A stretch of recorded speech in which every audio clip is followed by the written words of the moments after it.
요한복음 18장 15절로 27절입니다. 요한복음 18장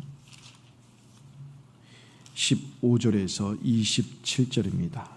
신약성경 178쪽에 있습니다. 요한복음 18장 15절에서 27절까지 우리 한 절씩 교독하겠습니다. 요한복음 18장 15절부터 27절입니다. 시몬 베드로와 또 다른 제자 한 사람이 예수를 따르니 이 제자는 대제사장과 아는 사람이라 예수와 함께 대제사장의 집들에 들어가고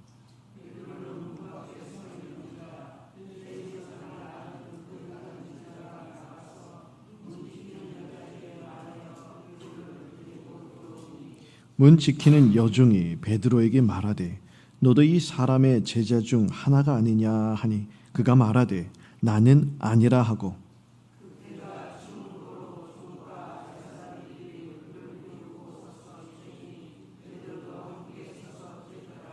대제사장이 예수에게 그의 제자들과 그의 교훈에 대하여 물으니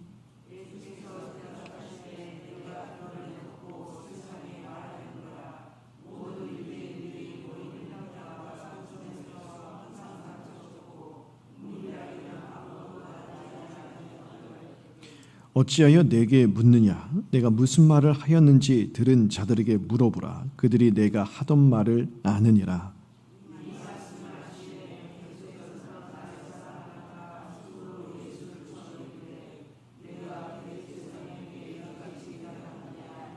예수께서 대답하시되 내가 말을 잘못하였으면 그 잘못한 것을 증언하라.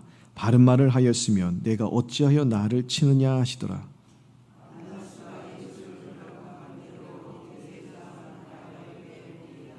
시몬 베드로가 서서 불을 쬐더니 사람들이 묻되 너도 그 제자 중 하나가 아니냐? 베드로가 부인하여 이르되 나는 아니라 하니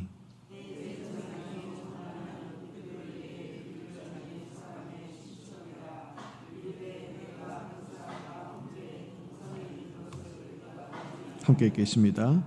이에 베드로가 또 부인하니 곧 닭이 울더라. 아멘.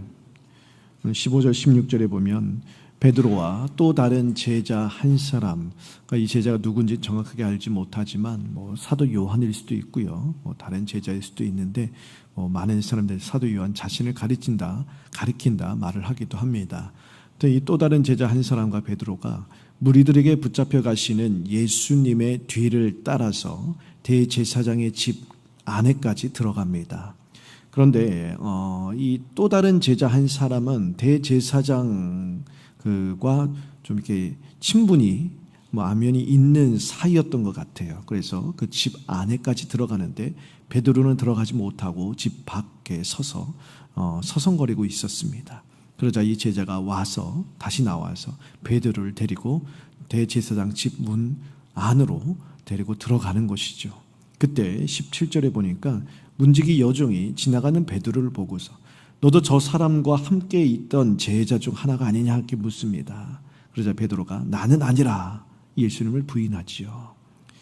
18절에 보면 이제 날이 추워지자 대제사장 집에 이제 뜰 안에 사람들, 이제 종 아랫 사람들이 모여서 불을 쬐고 있었습니다. 그래서 베드로도 그들 옆에 가서 같이 불을 쬐고 있었습니다. 그때 19절에서 21절에 보면 대제사장이 예수님을 신문하면서 예수님의 제자들이 누군지 꼬치꼬치 깨묻지요. 또 예수님에게 당신이 가르침이 도대체 무엇냐 묻습니다. 제자들을 물어본 이유는 발본색원 하려는 이유겠지요. 제자들을 다 붙잡아갖고 한 번에 다 처리하려고 하는 속셈인 것이요. 예수님의 가르침이 무엇이냐 묻는 것은 죄목을 찾으려고 했던 것입니다. 당신의 입으로 말하라는 거예요. 너의 입으로 말하면 그래서 그걸 가지고 죄 몫을 고발을 해서 빌라도에게 넘기려는 것이었습니다. 그러자 예수님께서 지금까지 많은 사람들이 모이는 회당과 성전에서 공개적으로 내가 다 말을 했는데 어찌 내가 듣지 못했는가. 그러니 웬만한 사람들이 다 알고 있으니 가서 물어보면 될 것이다 이야기합니다. 그러자 대제사장의 아랫사람 종이죠. 종 중 한 명이 대제사장에게 그런 식으로 말을 한다고 예수님의 얼굴에 손을 갖다 댑니다. 그러자 주님께서 내가 잘못 말했으면 잘못된 것에 대한 증거를 대면 된 것이지 옳게 말한 것에 대해서 어찌 이렇게 행동하느냐 그렇게 말씀하시죠. 신문을 해도 원하는 것을 얻지 못하자 안나스는요 자기의 사위이자 이 당시 대제사장인 가야바에게 예수님을 결박한 채 보내버립니다. 25절에서 27절까지 보시면 베드로가 아직도 대제사장의 집 안에 있는 그 뜰에서 서서 불을 쬐고 있었습니다. 그러자 그 사람들 중에 한 사람이 다시 베드로를 향하여 너도 저 사람과 함께 있던 사람들 중에 하나가 아니냐 묻습니다. 자, 베드로가 나는 아니라 다시 부인을 하지요. 그때 대제사장의 종 중 베드로가 칼을 뽑아서 귀를 내려쳤던 말고의 친척이 있었나 보나. 그가 내가 저 사람을 똑똑히 봤다고 말했죠. 예수님 붙잡히실 때 그 옆에 저 사람이 있던 것을 내 두 눈으로 봤다. 그렇게 이야기합니다. 그래서 베드로가 또다시 부인을 하죠. 나는 아니다. 그때 닭이 웁니다. 오늘 말씀해 보시면 하나님의 아들이신 그리스도께서 사람에게 맞으시는 그 장면이 나와요. 참으로 안타깝게 짝이 없고 또 분노가 이렇게 일어나는 그런 장면들이 있죠. 하지만 이것은 예수님께서 잠시 후에 받으실 십자가 고난에 비교하면 아무것도 아닌 것입니다. 물론 이런 상황은요, 예수님의 능력이 없어서 이런 일을 당하시는 것이 아니지요.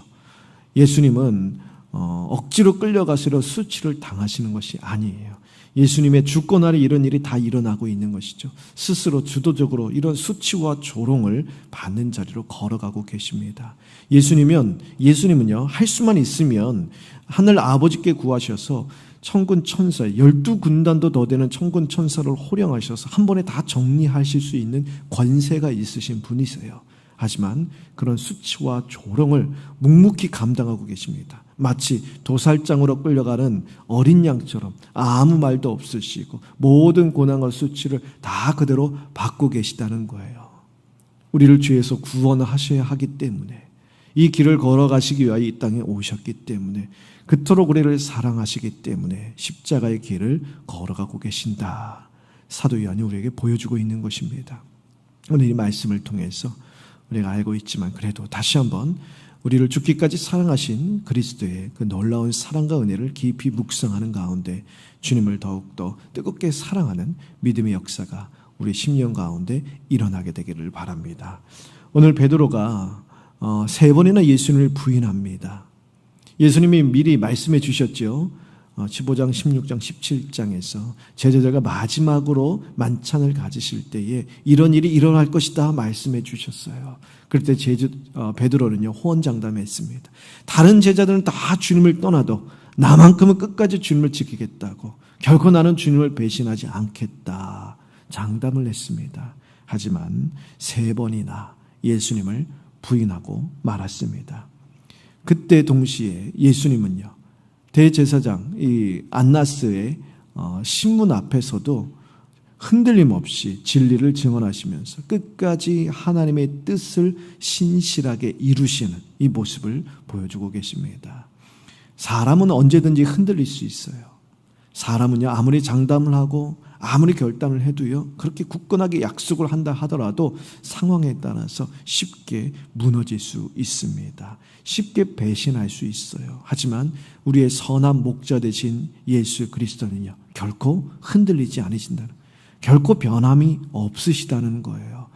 아버지께서 내게 주신 자를 내가 하나도 잃어버리지 않았습니다라고 말씀해 주셨듯이 자기 양을 끝까지 지키신다. 어떻게 지키시냐? 자기 생명을 내어 놓으시면서까지, 생명을 다하시기까지 끝까지 붙들어 주신다. 그분이 바로 우리의 선한 목자 되신다라는 것이죠. 믿음을 흔드는 이런 험악한 세상 속에서 우리가 살아갈 때 우리가 의지할 바로 이 선한 목자 한 분밖에 없습니다. 우리를 붙들어 줄 눈에 보이는 다른 것들이 아니에요. 내가 손에 붙들고 있는 뿌듯해하는 세상 사람들이 그렇게 자랑하고 부러워하는 그런 것들이 아니에요.